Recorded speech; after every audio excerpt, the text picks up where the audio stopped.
السلام عليكم ورحمة الله وبركاته. أهلا بيكم يا كل متابعينا على قناتنا كريز وحبهان، يا رب تكونوا بخير. النهاردة إن شاء الله عملت لكم فيديو كده، جمعت فيه فيديوهات كنت عاملاها على القناة لبعض الوصفات للحوم، بمناسبة إن احنا بقى في العيد. هتبقى وصفة حلوة قوي، وهتبقى بدل ما تحتاجي إن انت تروحي للفيديو ده أو الفيديو ده، فيديو هنا مجمع فيه 3 أصناف كده حلوين قوي. تقريبا معظمنا ما بنستغناش عنها في العيد، وهي اللحمه المشويه في الفرن بطعمها تحفه جدا، هتعجبك ان شاء الله. وكمان الكفته بطريقه حلوه، ومكونات كمان ما تخليهاش تفك معاكي خالص وتطلع معاكي جوسي. وكمان الوصفه الاخيره معانا الكلاوي، هنعملها برضو بطريقه حلوه، هنقول ازاي ان احنا نضيع زفارتها وما نخليهاش فيها زفاره خالص. خليكم بقى معايا لاخر الفيديو عشان نشوف عملنا ايه.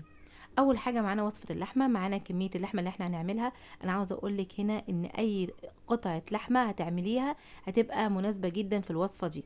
انا معانا هنا كنت معايا فخده، وكمان معانا حبه ريش. والتوابل بقى هتكون معايا معلقه صغيره من الفلفل، معلقه صغيره من الكركم، معلقه ونص من البصل البودره، معلقه ونص من البابريكا، واتنين معلقه من الملح، وكمان معلقه صغيره من الكمون. دي التوابل اللي انا هحتاجها، وهتودي لي اللحمه بتاعتي في حته تانية خالص. ومعايا كمان ربع كوبايه من الزيت وكوبايه من الزبادي. هبدا بقى احط هنا معايا معلقه ونص من الصلصه، وهحط عليها التوابل او معجون الصلصه العادي اللي بتاع البرطمانات. احط التوابل واحط عليه الزيت، واقلب بقى تقليبه كويسه كده. وطبعا الزبادي هننزل بيه. طب الزبادي هنا لازمته ايه في الوصفه دي؟ طبعا الزبادي هنا بيخلي لي الانسجه بتاعه اللحمه تطرى معايا، وتاخد من التتبيله، وكمان لما تدخل الفرن ما تاخدش وقت كبير قوي في السوا.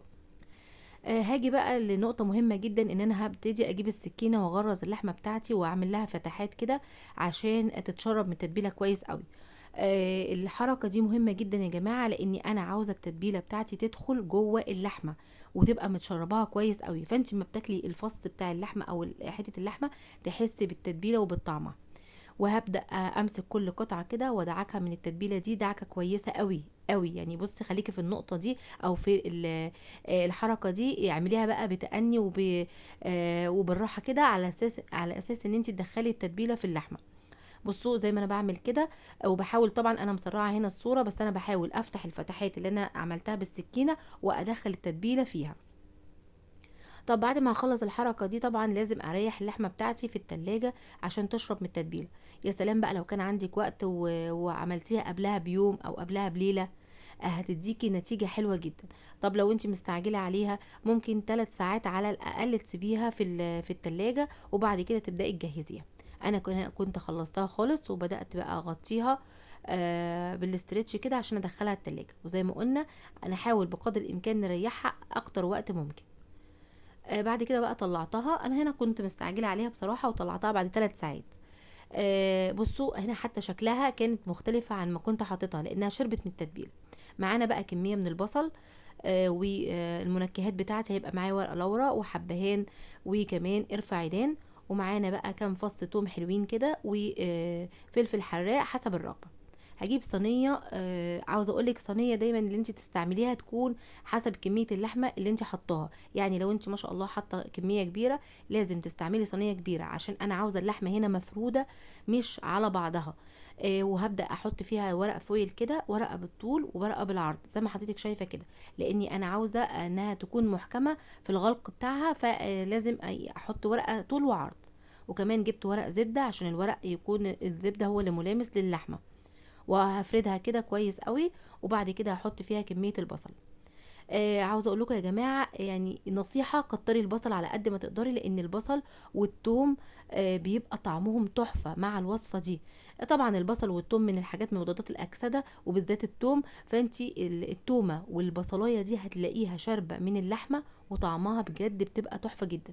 ممكن حضرتك لو عاوزه ممكن تزودي انواع خضار تانية زي جزر، بطاطس، كوسه، اي حاجه. بس انا بصراحه في الوصفه هنا فضلت ان هي تكون توم وبصل بس. طبعا قرون الفلفل دي تبقى حسب الرغبه. هبدأ بقى كده اقفل عليها زي ما حضرتك شايفه، واقفل عليها كويس قوي بالورق الزبده وبعد كده بورق الفويل. انا عاوزاها تبقى محكمه وتكون البخار والنار كده اللي جواها او الحراره اللي جواها تكون ما تطلعش بره خالص، فالقفله بتاعتها لازم تكون كويسه. وبعد كده جبت ورقه كمان وحطيتها من فوق وقفلت عليها، هي الصوره واضحه. هتدخل بقى على درجه حراره عاليه 200 او 220 درجه، وعلى الرف الوسطاني كده، وبعد شويه يعني نص ساعه كده وابدا اوطي الحراره عليها، خليها متوسطه. تعالوا بقى نعمل الرز الاصفر، بطعم حلو قوي، رز اصفر بالزبيب. معانا المنكهات بتاعتنا لومي او ليمون مجفف وورق لورا وحبهان وكمان عيدان من القرفه.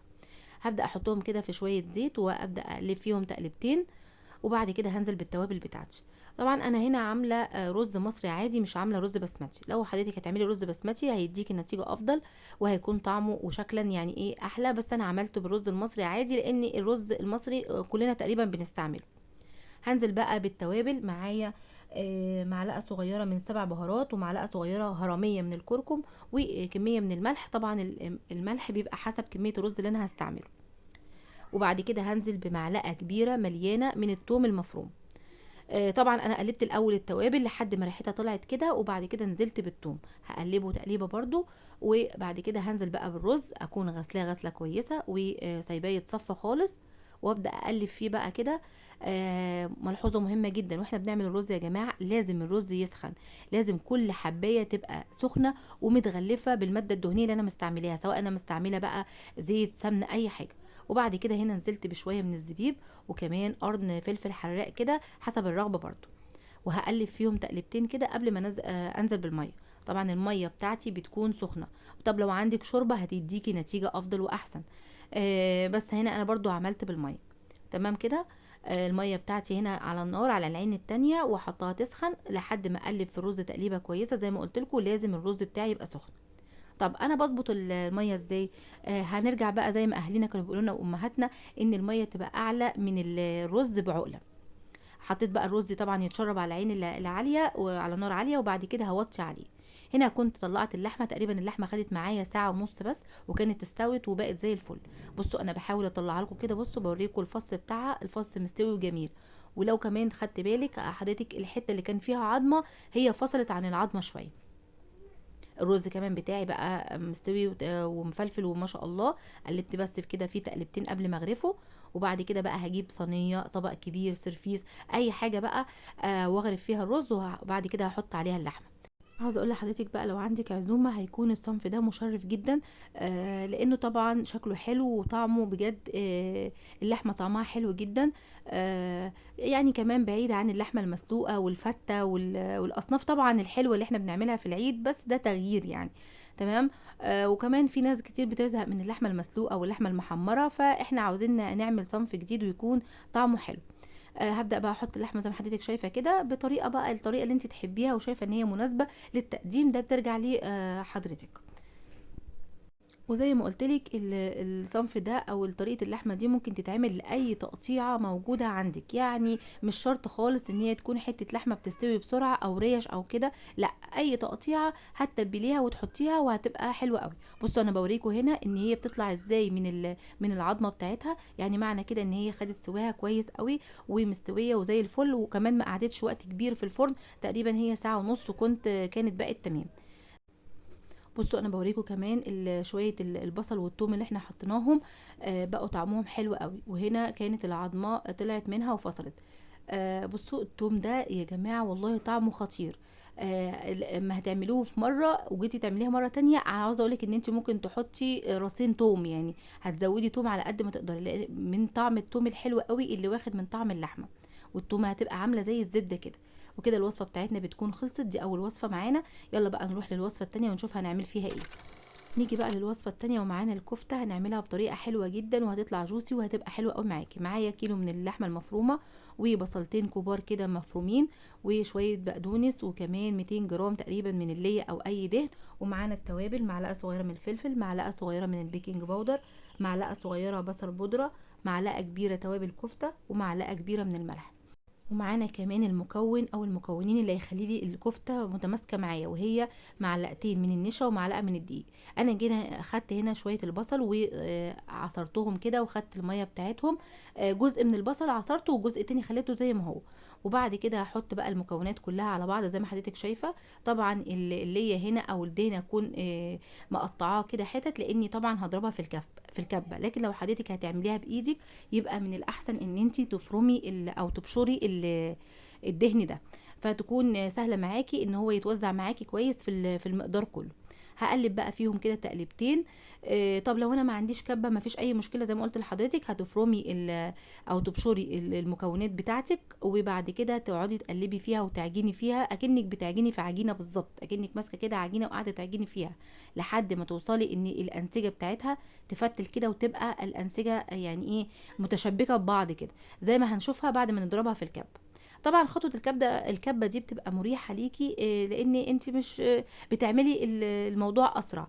بس ما فيش مشكله خالص، لو انا ما عنديش كبه هقدر اعملها برضو وبكل سهوله. طبعا انا هضرب كده شويه في الكبه، شويه شويه، لحد ما اوصل كده. بصوا، طبعا هي اختلفت معايا كلون وكقوام وكنسيج ليها، بتختلف في الشكل طبعا.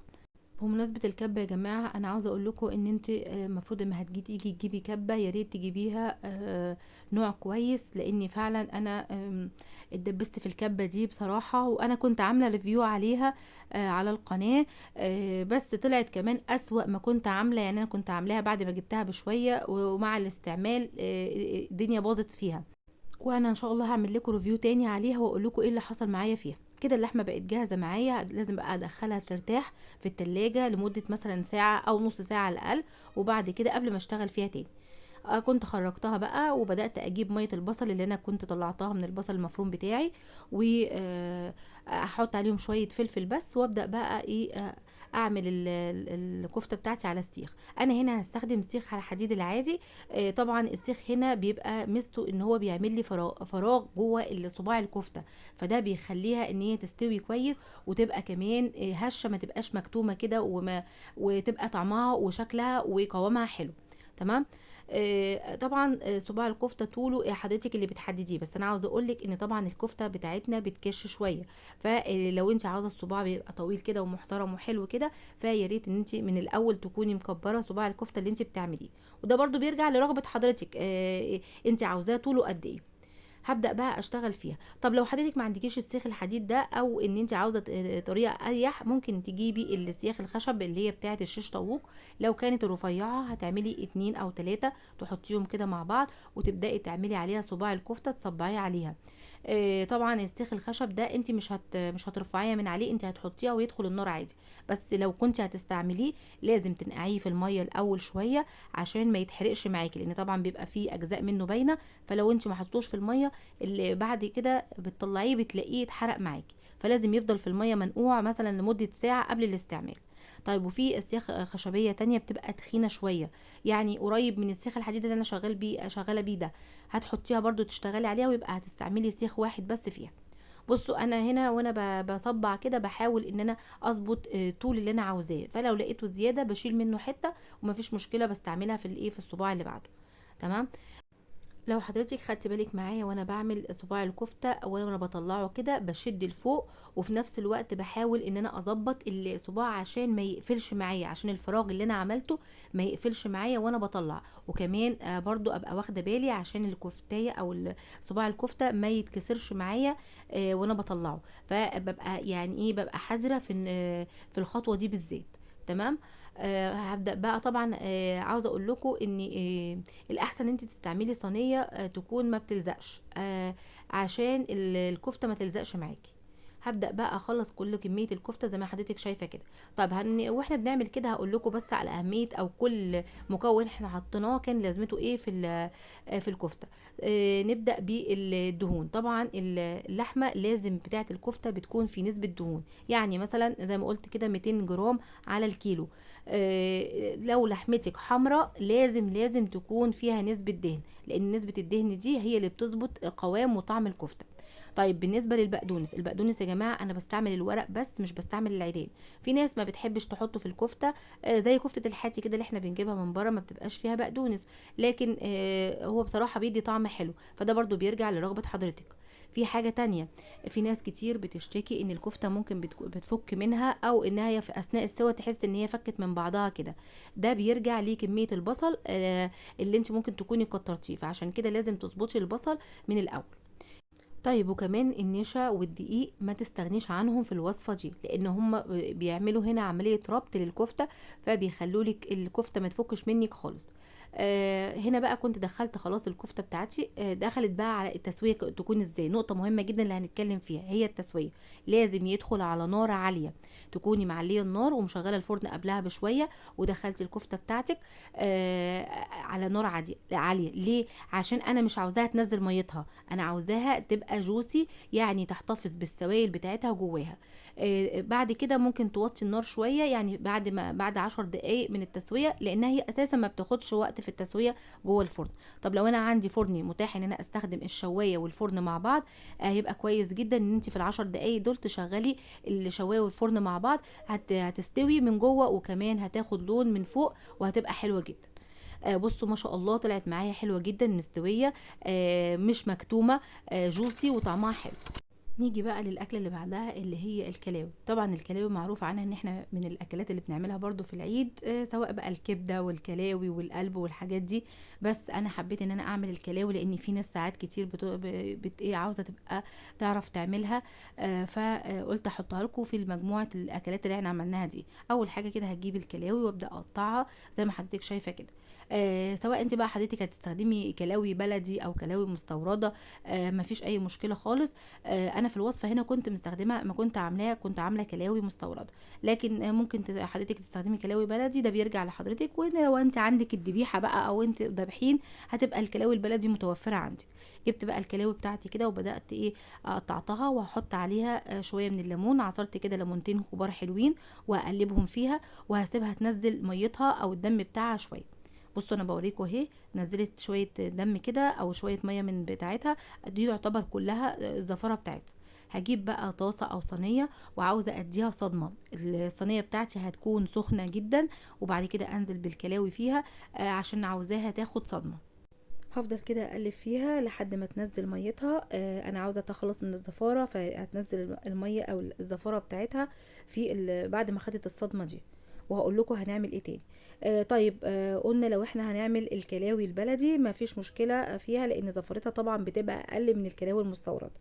بس انا حبيت برضو اعرض لكم الوصفه دي، عشان لو حضرتك جايبه كلاوي مستورده تقدري تعمليها بمنتهى السهوله. بصوا هي كده كانت نزلت ميتها بقى. برضو هفضل اقلب فيها. في ناس بتحب تعمل الكلاوي مع القلب، يعني بتبقى حس ان هما ايه كده اكلتين مرتبطين ببعض، فبيتعملوا في صينية واحدة او في طاسة واحدة يتعملوا مع بعض. هفضل كده اقلب فيها لحد، بصوا هنا كانت وصلت ان هي خلاص بقى المية بتاعتها بدأت تقل. في الوقت ده هجيب بقى نص كوباية من المية واحطها عليها، واسيب الميه تغلي معاها كده او تسخن معاها، وبعد كده هنشيلها بمصفى كده ولا حاجه. هنشيلها زي ما حضرتك شايفه بالظبط. ليه انا بعمل الحركه دي؟ عشان اخلي الدهون ما تبقاش ماسكه على الكلاوي، تنزل في الميه اللي انا سبتها في الطاسه او الصينيه دي. تمام. لكن لو ما عملتش الحركه دي الدهون هتفضل متمسكه بالكلاوي بتاعتي. نيجي بقى للخطوه اللي بعد كده. معانا بقى المكونات اللي معانا كده، الكلاوي خلاص بقت تمام. يعتبر على فكرة ان هي كده انا عملتها نص سوا.